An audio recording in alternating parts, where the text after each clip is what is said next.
Hi guys, I hope you are really well. So this is a question from John. I'm really sad today. I didn't get to see people who are really important to me because my back is hurting and I couldn't go out this morning. And just when I was starting to feel really sorry for myself, missing somebody, John sends me a brilliant question. So this is a question talking about when you use the causative with a name or a noun instead of with the pronoun. And if that means nothing, listen in. Can I remind you there will be a coffee link, K-O-F-I, underneath this video and all my videos. If you find it useful, I really do appreciate, a little coffee bought for me because I do buy the coffee or, so good. So quick reminder, the causative, and there are plenty of videos on the causative, is when you are going to use the word faire to make something happen to something else. So in other words, this in English would roughly translate as, for example, I had some houses built, I got some houses built. So for example, I'm going to build some houses, je vais construire des maisons. I'm going to get some houses built, je vais faire construire des maisons. Luc makes me work, Luc me fait travailler. So we've talked about this before. There are other videos on the causative underneath. I shall link some. Actually, I'll go through and pop them underneath. But we're talking at a slightly more advanced level about how you handle the causative when you have names and not just pronouns.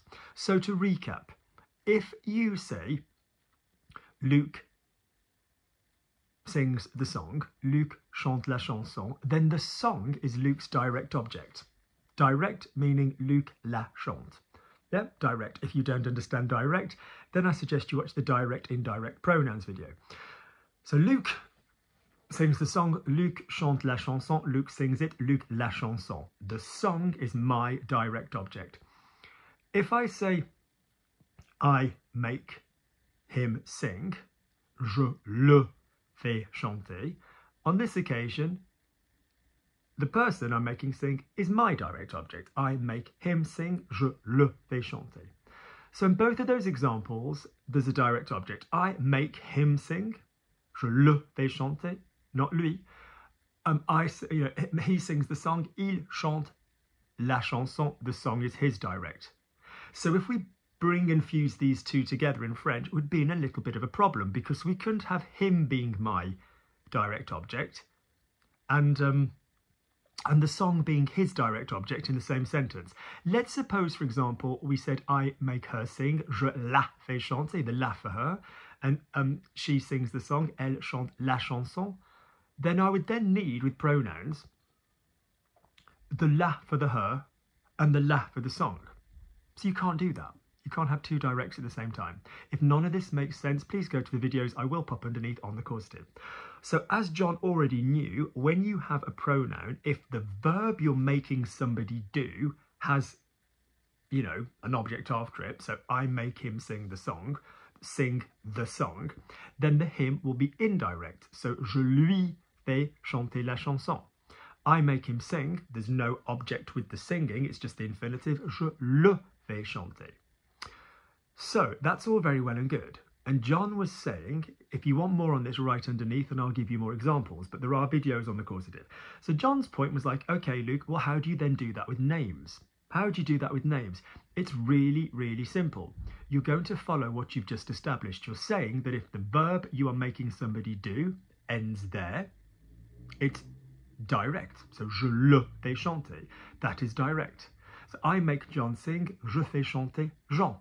I just literally drop the word John at the end of the sentence. Je fais chanter Jean. If I said I make John sing the song is now the direct. So although in French it's more common to say Jean, je lui fais chanter la chanson, you would strictly say je fais chanter la chanson, I make sung the song, on either à Jean or par Jean, and both would work. So this is what is known formally in the grammar as the agent and the recipient. So in the causative, the person that you are making do something is known as an agent. So I make her dance. She is the agent of my verb. And a recipient is what is being touched by the verb. So for example, if I said, I get the houses built, the houses are the recipient. Yeah? So you could have sentences with an agent, a recipient, or both. So in a sentence with just an agent, I make her work. She's the agent of my verb. She's going to carry out that verb. Je la fais travailler. And when you have just an agent and no recipient, it's direct. So I make her work. Je la fais travailler. Je fais travailler. Let's say I make Maria work. Je fais travailler Maria. If you said I see her, je la vois, or I see Maria, je vois Maria, you do exactly the same thing, wouldn't you? So you're going to pop your name after the infinitive, which comes after faire. So I make her work, je la fais travailler. I make Maria work, je fais travailler Maria. Okay? Bit more common in French to say Maria, je la fais travailler, but there you go. If I said I make Maria buy the wine, you know, then you're going to say je fais acheter le vin à Maria, or je fais acheter le vin par Maria. À or par, both correct, both correct. But like I said, more commonly, Maria, je lui fais acheter le vin, more commonly. Good. So quick recap, if you are using a name with a causative, that's absolutely fine. You need to work out whether you have an agent or a recipient, if you have, or both.